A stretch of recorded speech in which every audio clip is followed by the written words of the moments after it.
সেটার জন্য এই ক্ষেত্রে একটি শক্তিশালী তামাক নিয়ন্ত্রণ আইন, এটা সময়ের দাবি। আমরাও মনে করি, আপনাদের সঙ্গে সহমত পোষণ করছি যে সরকার থেকে একটি শক্তিশালী তামাক নিয়ন্ত্রণ আইন করা প্রয়োজন। আমাদের মূল উদ্দেশ্য হলো মানুষের মধ্যে সচেতনতা তৈরি করা এবং বাংলাদেশে যে বিদ্যমান তামাক নিয়ন্ত্রণ আইনটি আছে সেটিকে আরও যুগোপযোগী করা। বাংলাদেশে মানুষের স্বাস্থ্য সুরক্ষার জন্য আমরা কাজ করে থাকি।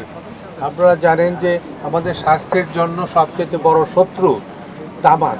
প্রায় 71% লোক আমরা অসংক্রামক রোগে মারা যাচ্ছি এবং এর অধিকাংশই হচ্ছে অপরিণত বয়সে, যেটা কিনা আমরা বলি 70 বছর বয়সের নিচে হচ্ছে। আমরা যদি দেখি কোন কোন রোগগুলিতে মারা যাচ্ছে, তাহলে বেশি হচ্ছে হৃদরোগে, ক্যান্সারে, ডায়াবেটিসে। এখন এই সবগুলো রোগেরই একটা অন্যতম প্রধান কারণ হচ্ছে তামাকের ব্যবহার, যেটা ধূমপান হতে পারে, সিগারেট, বিড়ি অথবা জর্দা, সাদাপাতা, গুড়।